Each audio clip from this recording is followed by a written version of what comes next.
if China and Taiwan got dragged into this conflict, we're going to invite conflict with Japan, with the US, with, for example, China's partners, Russia, for example. All of things means that it's going to be a major conflict if it were ever to break up. Hello, it's Hannah here, and this is What in the World, your podcast for the stories that get people talking from the BBC World Service. Taiwan is an island about 180 kilometres off the coast of China.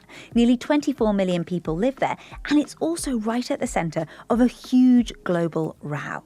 And whatever happens there could affect your whole online life, because Taiwan makes most of the world's computer chips which power your phone, your laptop, your AI apps, electric cars. So what is going on? Well, Taiwan is self-governed, but China claims that it's part of its territory, and Taiwan is worried that China could be preparing to take the island by force. So today on the podcast, you're going to hear how this island has become the focus of so much attention and why it matters to all of us.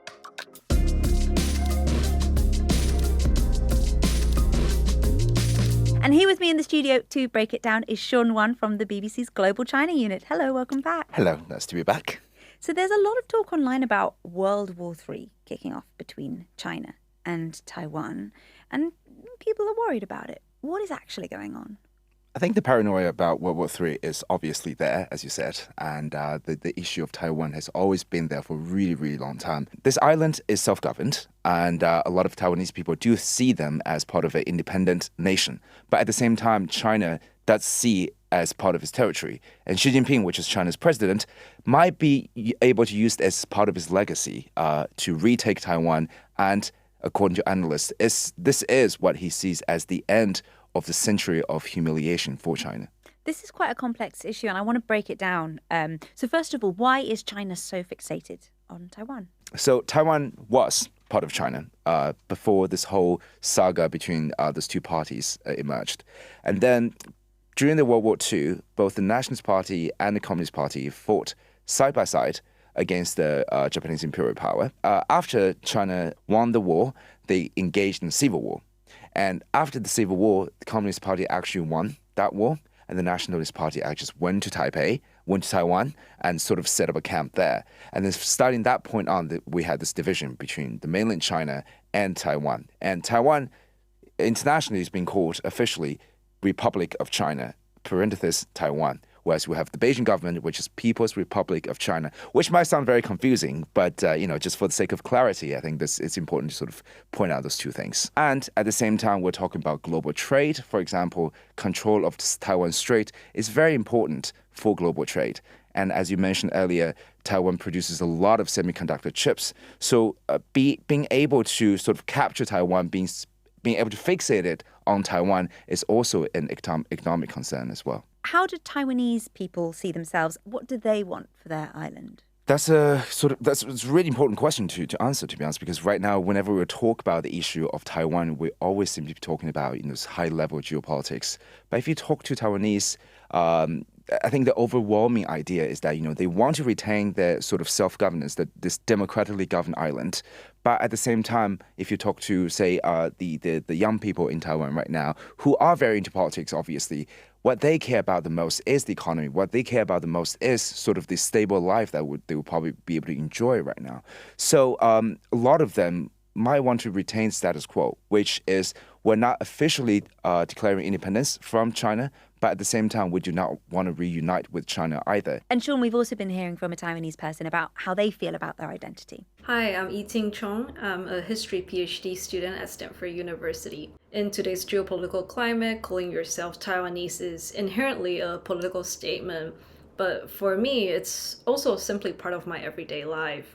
I am unapologetically Taiwanese when people ask me, where are you from? Or more explicitly, are you Chinese? Or now I can still separate my feelings toward the Chinese government and the Chinese people. For the Chinese government, my feelings are without questions rooted in anger at its continued disregard for Taiwanese voices and at the way it has threatened and bullied Taiwan. We've heard what Beijing wants. Really, it wants to take Taiwan and have it for its own with all of its industry and all of the other reasons. But is that just the official line, or is that something that, younger people want as well? Is there a generational divide in how people in China think about Taiwan and its relationship with China? Sort of is. the issue of Taiwan has been deeply ingrained in people's mind in China. Like in our textbook, for example, almost all the opening lines will be, whenever we talk about Taiwan, the opening line will always be Taiwan is part of China, and has always been part of China, and the reunification of between Taiwan and China is important for the glory of Chinese history. Even the word reunification. Exactly. So that has been repetitively kind of sort of drilled into people's mind. But that's not to say there's no generational divide, for example.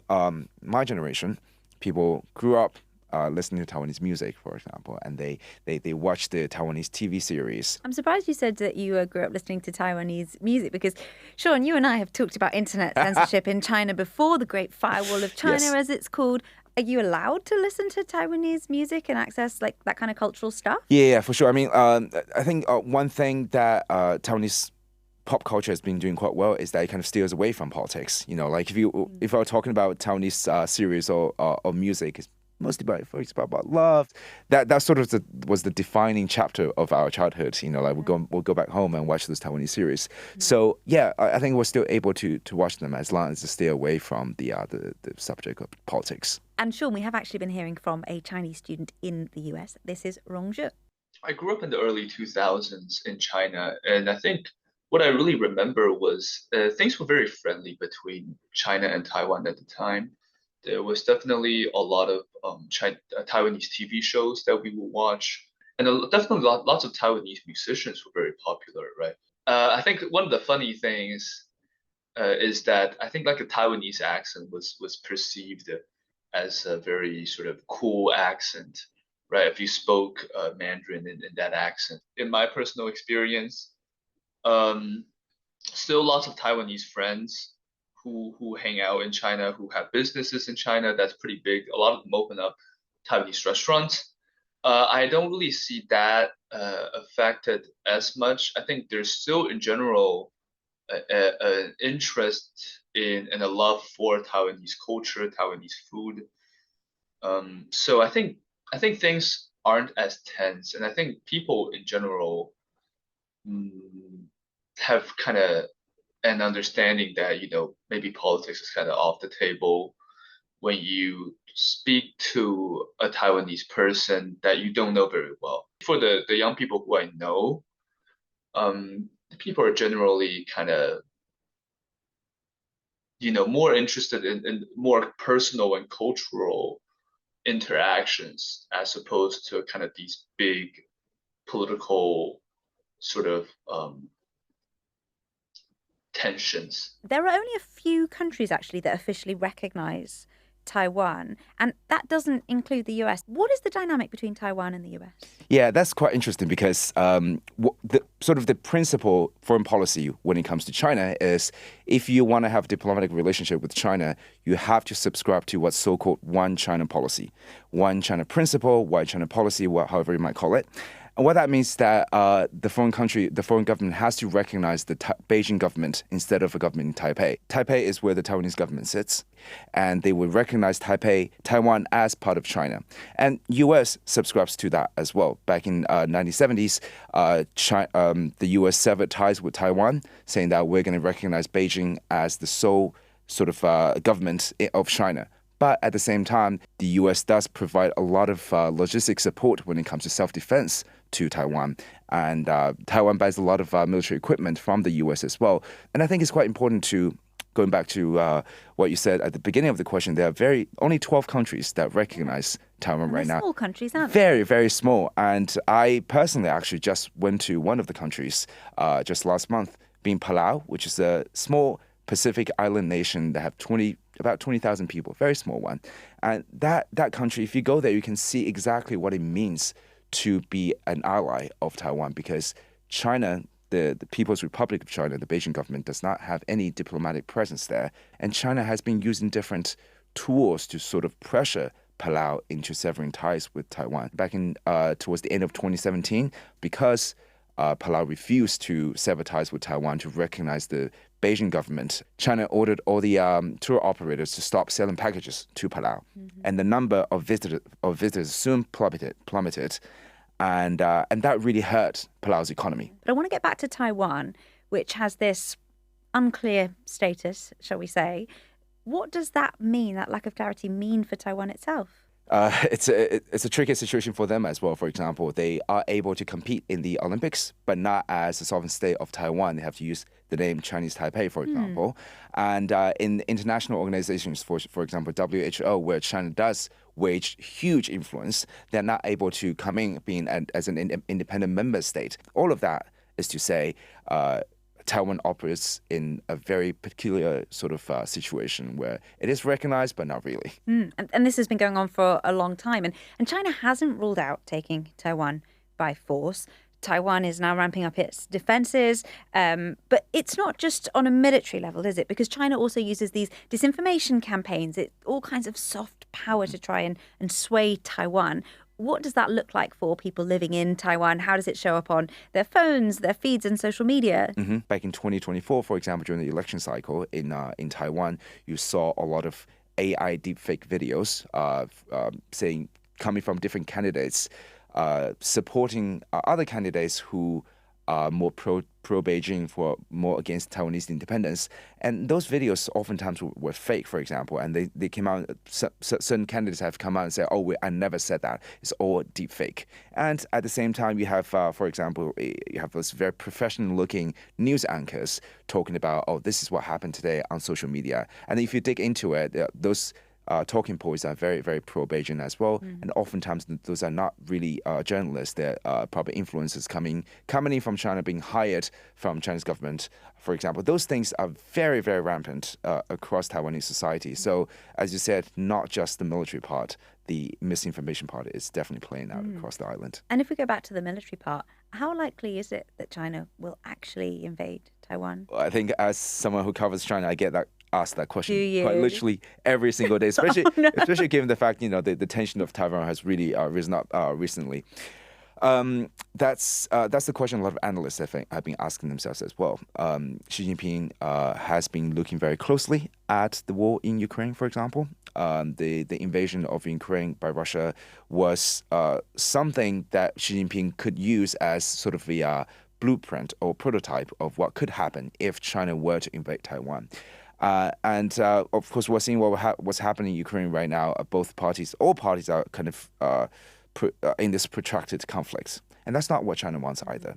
And according to most analysts, China is probably going to be able to use blockade instead of full-on invasion in order to achieve the goal of unification, because it does understand the risks associated with it, not just on the fact that it will become an international pariah like Russia did, for example. So to completely just invade Taiwan using its military might within the next couple of years might not necessarily be likely, but over the past few months, we're seeing the rhetoric is getting stronger. And what about a blockade? What would that look like for citizens? If China were to blockade, for example, the Taiwan Strait using military vessels or whatever it might be, food, water, all those essentials might be difficult to get into Taiwan, and that might be the first step.